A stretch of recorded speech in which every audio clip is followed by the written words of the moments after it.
Hello and welcome aboard another episode of the Gallant Says podcast, live at youtube.com/Paul Gallant, on Twitch at Gallant Says, facebook.com/Paul Gallant Sports, on X at Gallant Says, and on Instagram at Sports Gallant. Yeah, that one was rough for the Houston Astros. They fall 3-1 to the Detroit Tigers in Game 1 of their American League wildcard series. Framber Valdez struggled.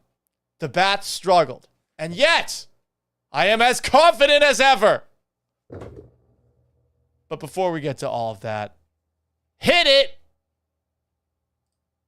A radio show host in Seattle called Paul Gallant. You are definitely living in the hindsight world today, Paul. Do you feel there's been a consistent theme with the interceptions? I think every interception really has a different story. I was just kind of curious what Paul gets to see. Grow, mother. Are you kidding me? Paul Gallant, what the hell is wrong with you?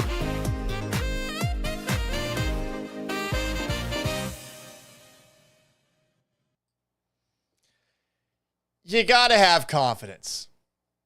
You gotta have confidence in this team.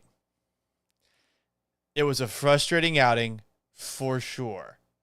But what is the point of suffering through 161 baseball games, which take a little bit longer, and they're baseball games, so they're a little bit more boring. I'm not the biggest baseball guy. I think a lot of you guys know that by now.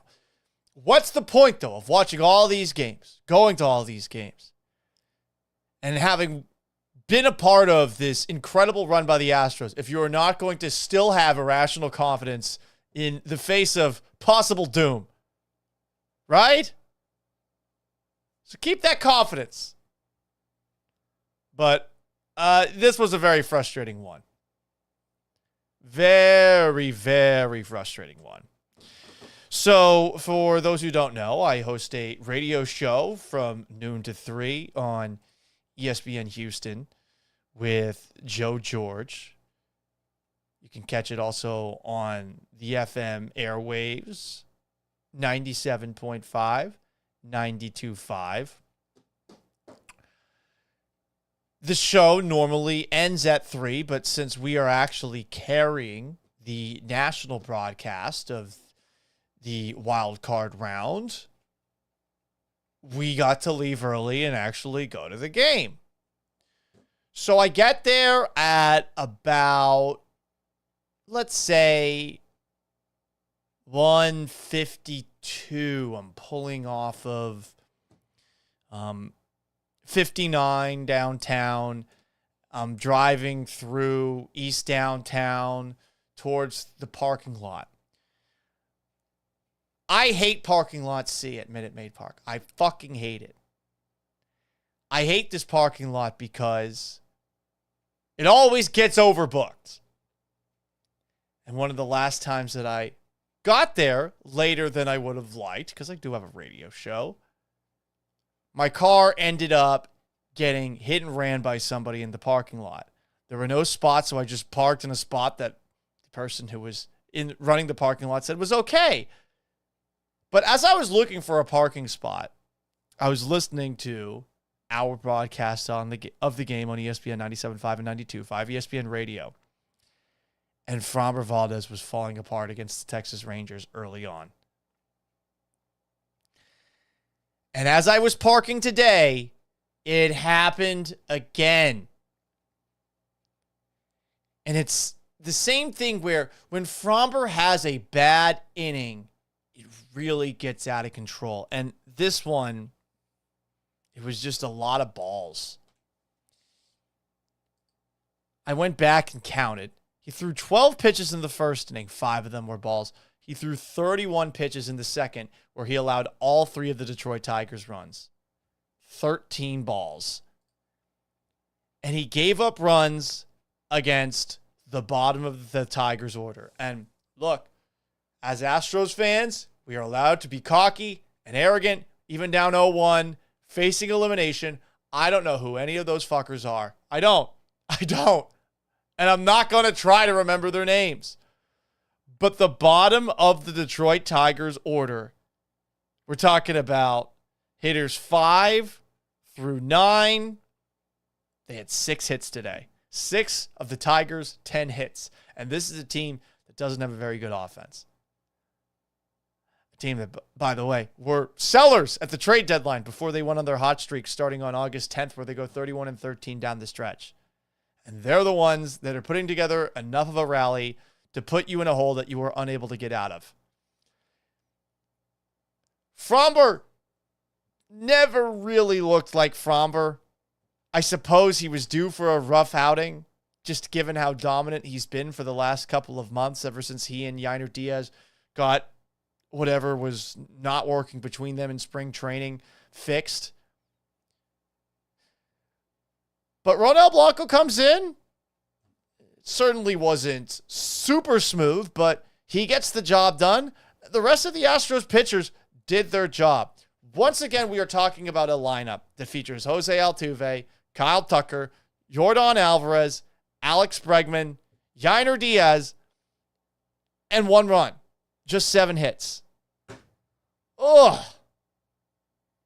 That's really the frustrating part here. This lineup is too good to be giving you just 1 run.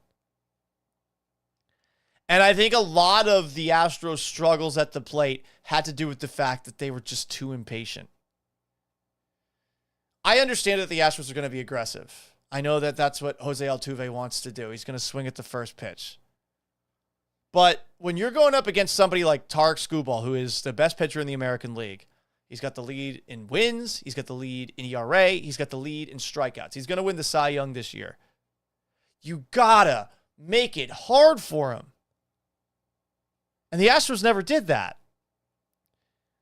Their best opportunity to potentially knock Skubal out of the game came in the bottom of the 4th inning. And I'm just going to show you something, and you're not going to like it.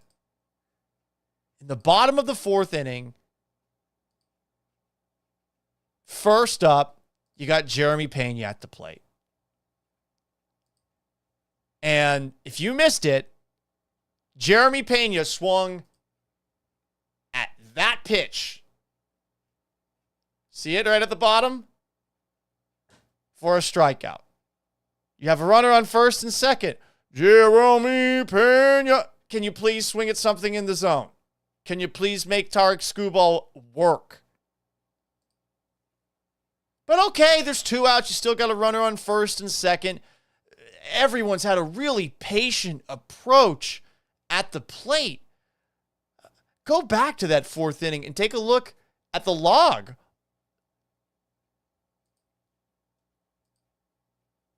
In the bottom of the 4th, Diaz walks. And it was a hell of an at-bat. He was down 0-2, and he fought his way to a walk. You already had Yordan Alvarez single, so you got a runner on first and second. Bregman, same thing. Down 0-2, works it to a full count, ultimately lines out. You have 2 9-pitch at-bats, and Skubal seemed like he was on the ropes. Did he? I mean, he was working. And Jeremy Pena swings at that one. And then even worse, Victor Caratini, swing and miss pitch 1, swing and miss pitch 2. Did you see what Victor Caratini swung at for the last out of the inning? Look how far outside that is. It was a check swing, but look how far outside that is. How do you miss that? How do you go for that? I'm baffled. I am truly baffled. Those 2 pitches did in the Astros in the bottom of the 4th when it seemed like they were finally getting to Tarik Skubal. And Skubal was really good in this game, but he certainly had some moments where you were wondering, how long is he going to last? There was that moment. What inning was it? Was it the 2nd inning, where for a moment it looked like he might have an injury, and then you have later in the game, in the middle of a full count, I guess he was dealing with a cramp per AJ Hinch after the game. The trainer comes out. Skubal even gets to throw a couple of warm-up pitches, and Bregman, hit the bejesus out of the ball to the point where, I mean, it went to the Crawford boxes and it just hit the top of the wall. A little bit more, it's a home run. A ballpark with a smaller left field, maybe it's a home run there too. You never know with Minute Maid Park. It is a rather easy to hit balls out of left field ballpark, but there were moments where they could have had Skubal and they didn't. And ultimately, Skubal leaves the game doing exactly what the Tigers needed him to do to potentially pull off an incredible win here. And it would be. I mean, it would be an upset. It would be a stunner if the Tigers pull this off. I'm still going to be cocky and arrogant even if the Astros are a, 88-win team this year? You should be too. Take a look at the Tigers. Take a look at the lineup. Tell me if you recognize any of those people. Spencer Torkelson, I only know him because his name is unique. Parker Meadows has been good for the last couple of months. Take a look at that whole lineup. And it's the bottom of that lineup that's getting 3 runs. And it's your lineup, as powerful as it is, that's getting shut down by Tarik Skubal and then Will Vest. Shout out to Will Vest because he is an H-Town guy. I think he was born here. But come on. You got to do more than that. The person I'm going to focus on most, it's Kyle Tucker. Look, I get that Kyle Tucker missed a couple of months and he's probably not 100% dealing with a bone bruise, but an 0 for 4 game? I mean, last year, his postseason numbers were not good. He hit 150 with a 517 OPS in last year's postseason. The year before that, while the Astros won the World Series, 204 batting average. If he wants the Astros to show him the respect that he clearly wants, why wouldn't you want it? The money that he really wants, if he wants to get it here or elsewhere, he's got to deliver in the postseason. And I didn't feel like Kyle Tucker had his best performance today. I mean, we can go through all the at-bats if you want. 2-pitch at-bat in the first inning. Later on in the game, bottom of the third, runner on first and second. 2-pitch at-bat. Later on in the game, he at least got 5 pitches, but bottom of the 6th, third time against Skubal, he flies out, and it was a pop-out. Okay, but that's Tarik Skubal, right? Maybe Tucker will get something done in the 8th inning. Nope. Will Vest leaves the game. 2-pitch at bat for Tucker. Grounds out again.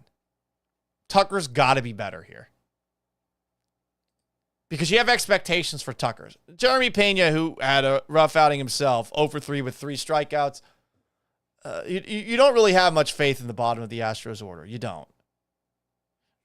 It is really frustrating that he swung at that pitch that was so low. It is really frustrating that Victor Caratini right after him check swing at that pitch that was outside. But you need your stars to deliver.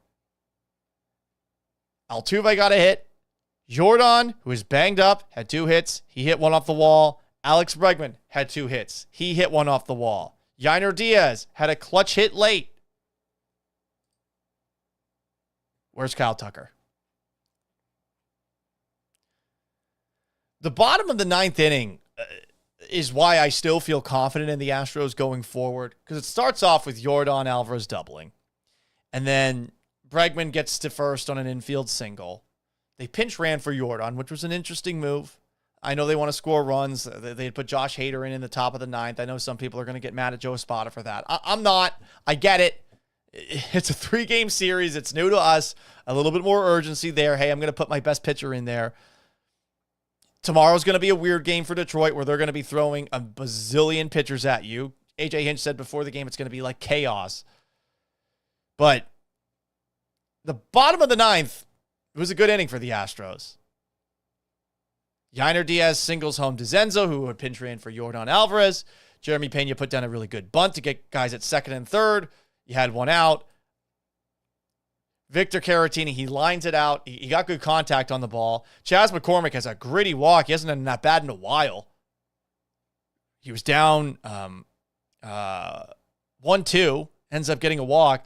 And Jason Hayward, the ball that he hit to first base, I mean, that looked like it could have been a single. I like how they finished the game, but where was this early on? Where was the patience that they probably needed to have against Tarik Skubal to make him work and potentially chase him from the game early? So those are my biggest frustrations. Let's see what you guys are saying on YouTube at Paul Gallant, on Twitch at Gallant Says, Facebook.com/Paul Gallant Sports, on Instagram at Sports Gallant, and on X at Gallant Says. I want to check the old Graham first. We got the ultimate fan, big-time Houston Texans fan here. Don't say it. I'm not going to get out. Jorge Trevino asks on Instagram at Sports Gallant, why not Yusei Kikuchi for game 2? Well, interestingly enough, after the game, Joe Espada had some really effusive praise for Hunter Brown, who they are going to start. And if Hunter Brown is this in the eyes of Joe Espada, honestly, I don't blame him. This is after the game. Joe Espada talking about Hunter Brown.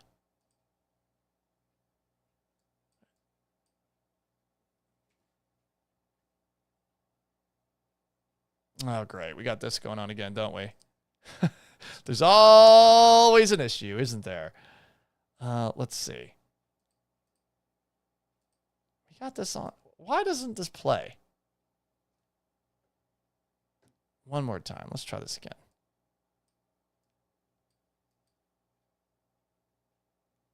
It's not showing levels. Did it actually play audio? No, I guess it's not. This is ridiculous. Let's see.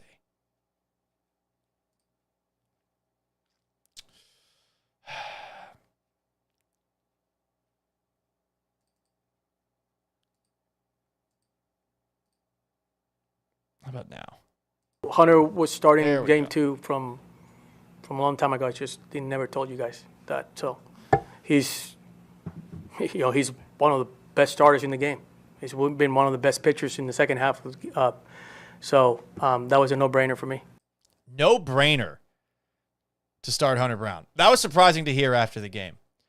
I actually asked Hunter Brown about this after the game, about Joe Espada giving him as much love as he did. Here is Hunter Brown. Joe Espada said a few moments ago one of the reasons he chose you to start game 2 is because he believes you're one of the best pitchers in the game. What does it mean to hear that? Yeah, obviously it makes me feel great that my manager has the confidence in me to turn to me in this situation. It's something that I prepared for and I've been looking forward to. So I'm excited for the opportunity. I don't know if I have the same confidence in Hunter Brown that Joe Espada does. But Hunter Brown has been awesome for the last couple of months. Espada also said that, hey, if it gets to a point where they need to use Yusei Kikuchi, they will. Will be interesting to see how that all plays out for the Astros, given that they used Ronel Blanco today. What would happen in a theoretical Game 3? I am assuming the Game 3 happens, but they are going with Hunter Brown tomorrow, and Hunter Brown's got to deliver. He can't give a performance like he did in last year's postseason in the same way that both Framber Valdez and Kyle Tucker did today. It was the same as last year for both of those guys in the postseason. It's really frustrating, and I do feel for baseball players being judged entirely off of a couple of games in October. What you do in the regular season should matter, but here in Houston, it is all about what you do in the postseason. I'm going to continue to read through some comments on Instagram at Sports Gallant. Space City Multi-Services _5 asks, 5 pitches for Skubal in the first inning was wild. Yep. He got through it really quickly. They were a little too aggressive, in my opinion. I get that's who the Astros are, but they swing it a lot. And to go down in the bottom of the 4th inning the way that both Jeremy Pena with that pitch low and then Yainer Diaz with that pitch outside went, it's really frustrating. Really frustrating. Let's read some more comments here. On YouTube at Paul Gallant, on Twitch at Gallant Says, on Twitter at Gallant Says, on Facebook.com/Paul Gallant Sports, Twitch. Did I say Twitch? At Gallant Says. That's Instagram at Sports Gallant. There's so many damn handles. I can't remember all of them. Bear Brothers complaining about parking downtown. $20 minimum. What the actual bleep? That's surprising, just given how early the game was. Figured there would have been some spots you could get to. Random Killer X asks, how could anyone consider Framber an ace? We really need to get a number 1 next year. Well, you're definitely thinking twice about a Framber extension. You do have him 1 more year. I'm very curious as to what my co-host Joe George will say about Framber Valdez tomorrow on a radio show on ESPN 97.5 and 92.5. Shout out to Capsized, who hasn't seen me live in forever. Thanks for stopping by. Mimi asks, what's Framber's contract situation? Just highlighted it. I wouldn't resign. Well, hard to get pitching. The Astros feel very confident in their ability to get pitchers and to maximize what they're doing. We'll see if Yusei Kikuchi sticks around because he's a free agent after the year. More comments. Luda says it's because of you we lost. I am really confident. I was really confident before the game, perhaps too confident. But listen, guys, I don't play for the team. I should feel confident in a team that's been to 7 straight ALCSs and that has won, what? 7 of the last 8 American League West titles? I should get to feel confident.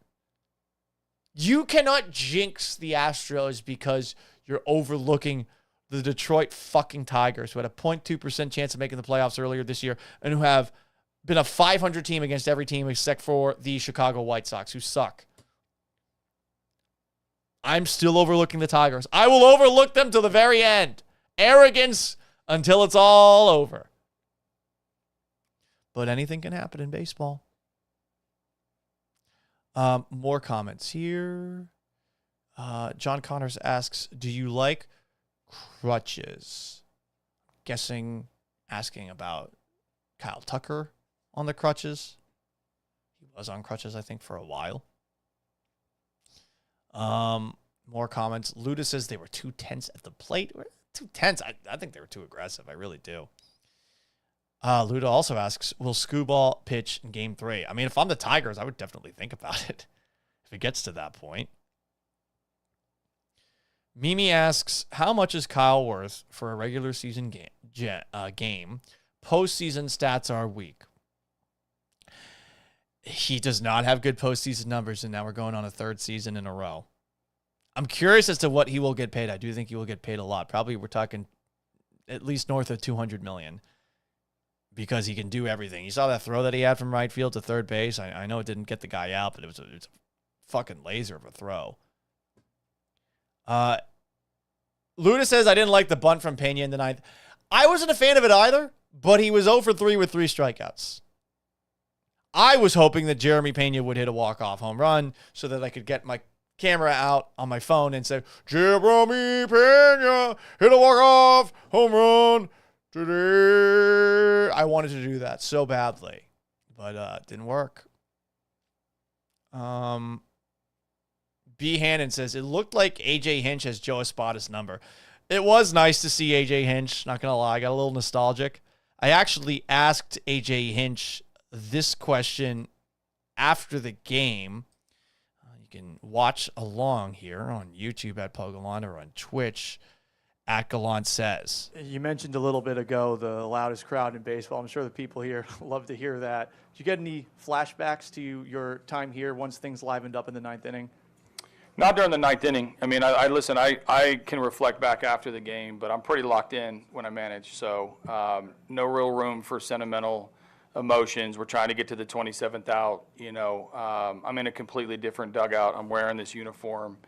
I don't need to relive my time here. I live here. I hear about it all the time. Every time I come back, it is a topic, and I appreciate the support that I get. Even on a tough day for fans to cheer for me because I'm in the opposing dugout as the opposing manager. But direct answer to your question is I'm pretty locked in the 9th inning and not worrying about my past.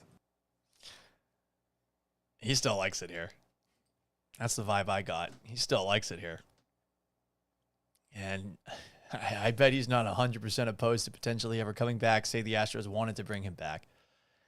I don't think he's irredeemable in the same way that many across baseball view Jeff Luhnow. Clearly has a job with the Detroit Tigers right now.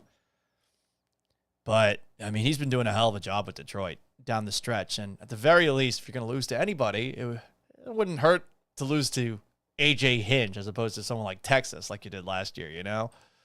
Or the Dodgers if that were to happen, or the Braves or the Nationals. This is a little bit different. He was very, very, very complimentary of the Astros crowd. I mean, it's 1:30, and I thought it was rather empty, and I didn't think it was very loud until about the ninth inning, maybe to a degree in the fourth, when the Astros had a couple of guys on. But, man, it's one of those things where this crowd is not very good at Minute Maid Park. We're a cake eater crowd. What can I say? Wine and cheese. There's been so much success. You're not really going to be as loud as you were back when you were hungry for a title. You know, you don't have that eye of the tiger to steal a theme from Rocky III.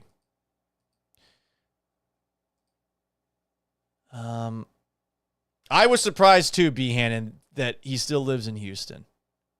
Mimi says, bring back AJ, Jeff Luhnow and AJ Hinch back together. Listen, I'm not going to dump on Espada or Dana Brown. It's not their fault what happened tonight. Framber sucked in the second inning. The bats were impatient, swinging too much. Didn't force Tarik Skubal to work in the way that they should have. That's why they lost. I still feel good about their chances in game 2. I still think the Astros win this in 3. Very confident about that. One last thing before we get out of here. Man, the prices at Minute Maid Park are ridiculous. I hope that it ultimately leads to them being able to re-sign Alex Bregman or re-sign Kyle Tucker. But, one, the air conditioning at Minute Maid Park, it is half-assed. It is very warm in there. That is why I wear Hawaiian shirts, like this one from Kenny Flowers, to Minute Maid, because it is hot as fucking balls in there.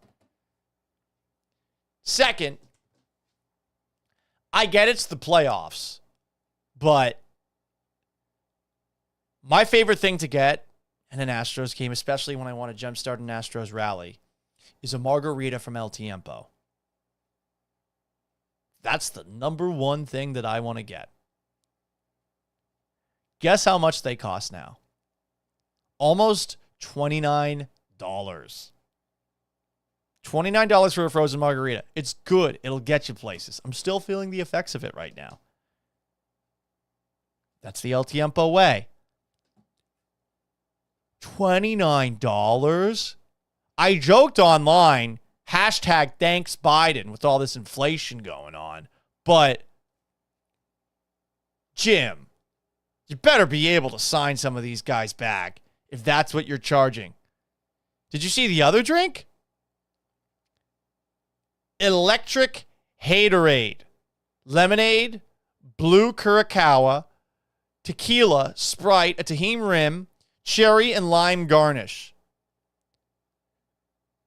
$35.89. And supposedly only available in section 128. I did not have one. I asked my sources at the ballpark where I could get one. Section 128, one more time.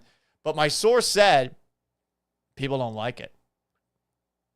$35.89. I mean, that's more than the frozen El Tiempo margarita. Jim, you better be able to afford to bring back Bregman, Framber, and Kyle Tucker, even if the latter aren't doing well in the postseason, if I'm paying $3,000 for a fucking margarita. Okay? I get it.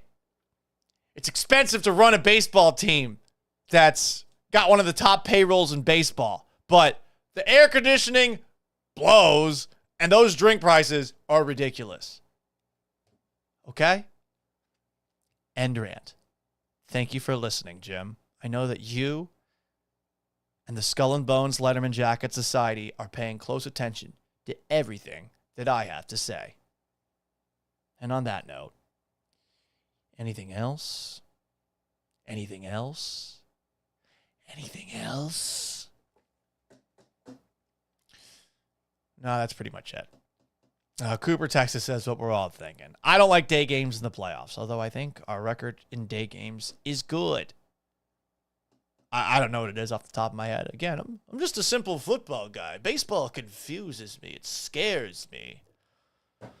But, yeah, 130 games. What are we doing here? Right? What are we doing? We can't go out on a low note. We just can't.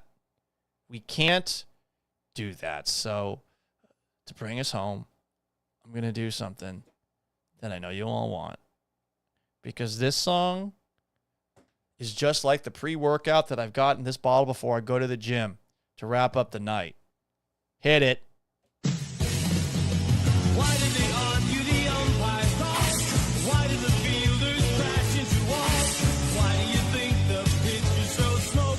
Why do you think they go for broke? Who says it's only a game? Why do the catchers wear iron masks? Why do they dive for the dive on the grass? Why do they go head first into home? Why do the losers feel all alone? Who says it's only a game? When you wanted to give it all you got. The war's not over till the final shot. It's pride and glory and fame. Who says it's only a game? Why do you think they call them Astros? Why do you think they call them Astros? Why do they give it more than they've got? Why do they always reach for the top? Who says it's only a game? With me now, Astros baseball. Who says it's only a game? Stros in 3.